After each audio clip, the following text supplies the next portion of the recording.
पाकिस्तान के डर के पीछे भारत का सैन्य शक्ति पराक्रम है। न सिर्फ कश्मीर बल्कि राजस्थान में भी पाकिस्तान के बॉर्डर पर हमारे सैनिक चौकन्ने हैं।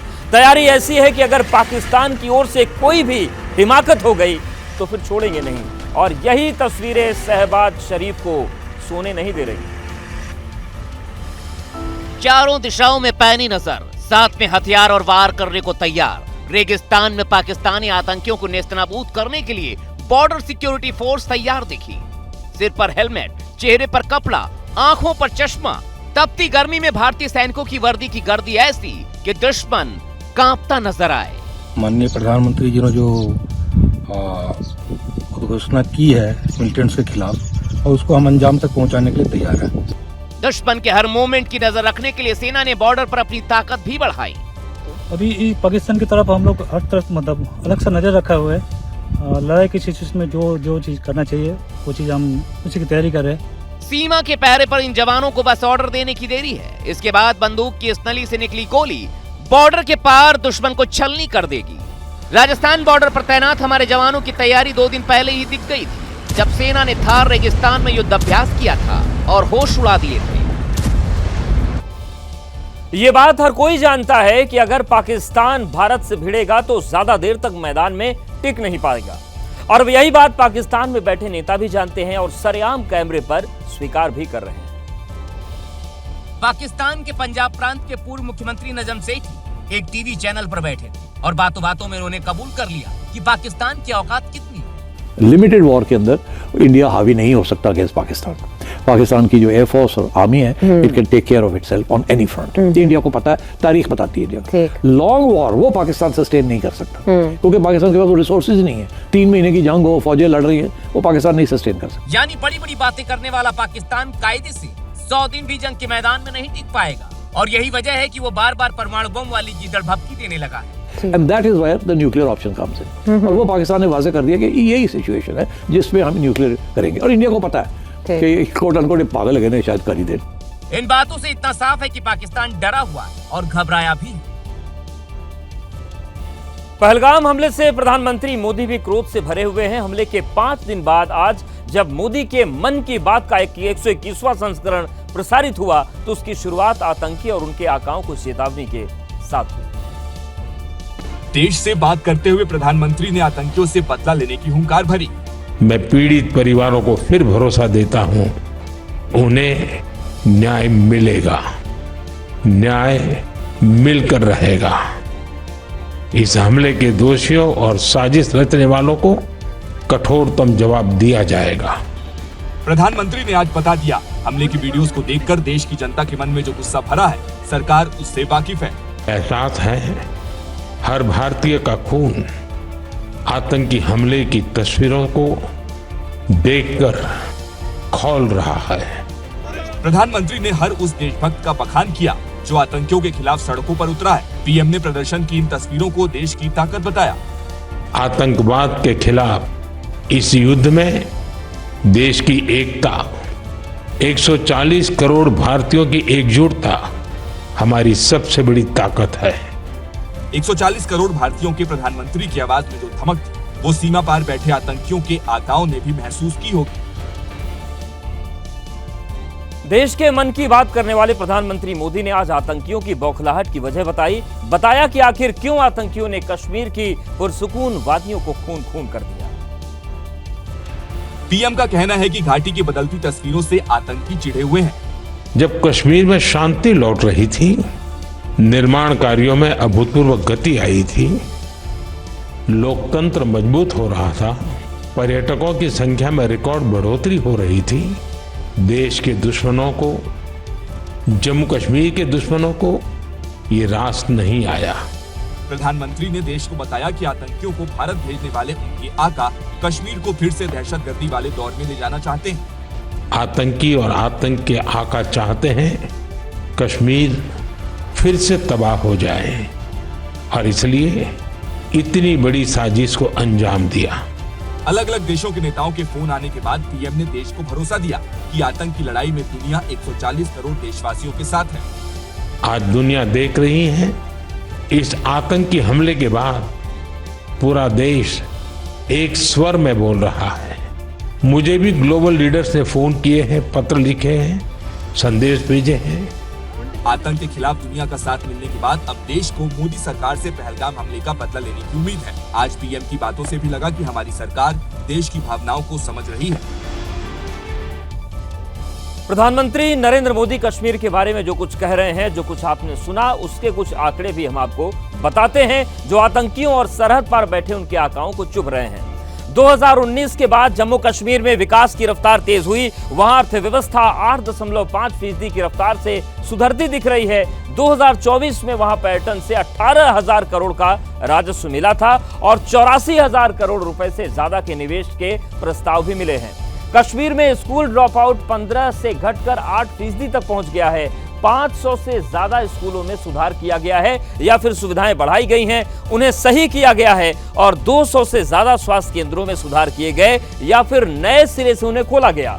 आज के कश्मीर को गति देने के लिए 1000 किलोमीटर से ज्यादा लंबी नई सड़कों का निर्माण किया गया है। सरकारी आंकड़ों के मुताबिक 2024 तक 100% इलाकों में बिजली पहुंचाई जा चुकी है। पिछले साल यानी कि 2024 में जम्मू कश्मीर के 90% हिस्सों में इंटरनेट पहुंच चुका था और बेरोजगारी दर घटकर 6.1% हो गई। और जम्मू कश्मीर की ये तरक्की, खासतौर पर कश्मीर की ये तरक्की आतंकी और उनके आकाओं को रास नहीं आ रही है और ये एक वजह है जो उन्हें चुभती है।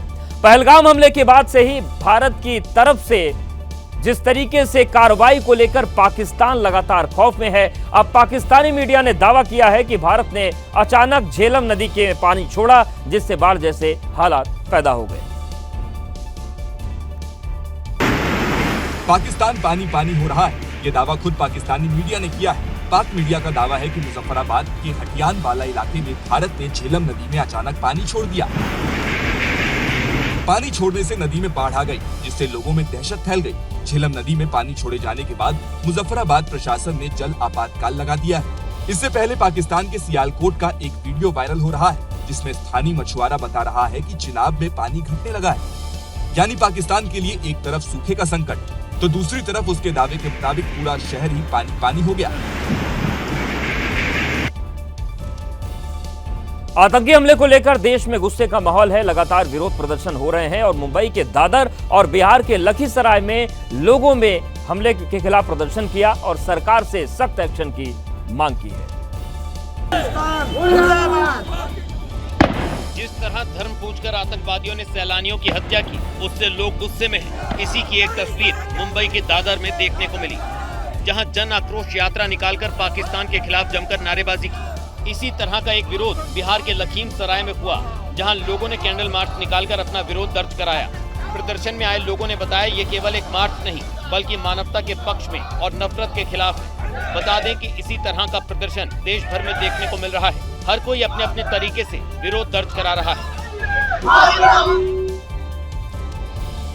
आतंक को खाद पानी देने पर पाकिस्तान को जब जब हमले का खतरा महसूस होता है तब तब वो अपने बचाव में न्यूक्लियर वाली धमकी देता है। पहलगाम आतंकी हमले के बाद भी कुछ ऐसा ही देखने को मिल रहा है। पाकिस्तान का हर दूसरा नेता ऐसे बयान दे रहा है मानो वो जेब में परमाणु बम लेकर घूम रहा। तो गोरी, शहीन, गजनवी ये चौकों में सजाने के लिए नहीं हमने रखे हुए, ये हमने हिंदुस्तान के लिए रखे हैं। बाबा ये जो 130 एटॉमिक हमारे पास वेपन है वो हमने सिर्फ मॉडल बनाने के लिए नहीं रखे हुए। घबराया हुआ पाकिस्तान ऐसी बातें कर रहा है जैसे हर गली मोहल्ले में मिसाइल की तैनाती कर रखी हो। और हम उनको न्यूक्लियर पावर इस्तेमाल करने की बात नहीं कर रहे, लेकिन ये हमारी एग्जिस्टेंस की एक किस्म की गारंटी है, जमानत है। पाकिस्तान के सिर्फ नेता ही नहीं, धार्मिक संगठन से जुड़े लोग भी बड़ी बड़ी बातें छौंक रहे हैं। मंच पर खड़े होकर धार्मिक उन्माद फैलाने वाले लोग जंग की बात कर रहे हैं। अगर पाकिस्तान के लिए लड़ना पड़ा, जान देनी पड़ी तो फिर एक साथ लड़ेंगे। पाकिस्तान को इतनी बड़ी बड़ी बात करने से पहले अपना इतिहास जरूर याद कर लेना चाहिए कि भारत ने पाकिस्तान का टुकड़ा किया है एक बार, इसलिए भारत की ताकत क्या है और पाकिस्तान की ताकत क्या है ये जो लोग जानकर है उनको पता है। पीएम मोदी ने साफ कह दिया है आतंकियों को करारा जवाब मिलेगा और जब से पाकिस्तान में बैठे नेताओं ने ये बात सुनी है उन्हें दिन रात सिर्फ मिसाइल के ही सपने आ रहे हैं। आतंकी हमले के बाद पहलगाम में छाए सन्नाटे को कुछ पर्यटकों की मौजूदगी ने तोड़ा है। वहां जिंदगी धीरे धीरे सही पटरी पर लौटती दिख रही है। फिर से जिंदगी पटरी पर लौटने लगी है। सैलानी फिर से पहलगाम का रुख करने लगे हैं। ये दहशतगर्दों को कड़ा जवाब है। 22 अप्रैल को जब हमला हुआ तब सैलानी पहलगाम से लौटने लगे थे। लोगों में भय का माहौल था, लेकिन कहते हैं कि वक्त हर जख्म भर देता है और क्योंकि सैलानी फिर से पहलगाम का रुख कर रहे हैं। इतनी बड़ी तादाद में टूरिस्ट इस सीजन में आते थे, अभी उसकी कमी यहाँ पर देखने को मिल रही है। आपको बताते चले, पहलगाम हमले का 6वां दिन है। 22 तारीख को जिस तरह से आतंकवादियों ने हमले को अंजाम दिया, उसके बाद से यहाँ पर सन्नाटा पसरा रहा, लेकिन धीरे धीरे ही सही कम से कम यहाँ की रौनक अब लौटती हुई दिखाई दे रही है।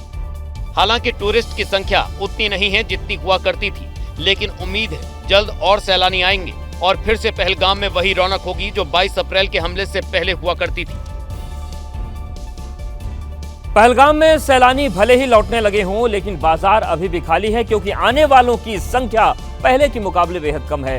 दुकानदार टूरिस्ट के आने का इंतजार कर रहे हैं। ये पहलगाम का मीना बाजार है जो सैलानियों से भरा रहता था, लेकिन जब से आतंकी हमला हुआ है ये बाजार वीरान है। जिन दुकानों पर भीड़ लगा करती थी वो खाली हैं। दुकानदारों को टूरिस्ट के आने का इंतजार है। थोड़ी बहुत चहल पहल यहाँ के स्थानीय लोगों की देखी जा रही है। अभी भी टूरिस्ट का इंतजार किया जा रहा है। जी अभी तो सुरक्षित है, अभी ठीक है, हालात तो होने लगे थोड़ा बहुत ठीक। अब तो टूरिस्ट आने की उम्मीद है। थोड़ी बहुत हमने दुकान बंद थी 2-4 दिन, हम भी थोड़े से मायूस थे, हमने भी दुकानें बंद रखी, अभी तो खोल दिए हैं। न सिर्फ सैलानियों ने बल्कि यहाँ के लोगों ने भी एक अलग पहलगाम देखा है, क्योंकि कभी भी इस तरह सैलानियों को निशाना नहीं बनाया गया। लेकिन 22 अप्रैल को जो कुछ हुआ उसके बाद से यहाँ की दुनिया बदल गई है। अभी आपने पहलगाम में इस तरह से आतंकी हमला देखा था टूरिस्ट को निशाना बनाकर? कभी नहीं देखा था। अभी आप लोग क्या चाहते हैं? और टूरिस्ट आना भी और क्या।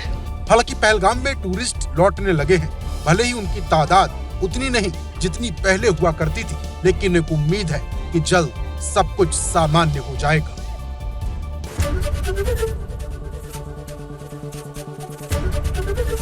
एबीपी गंगा, खबर आपकी, जुबान आपकी।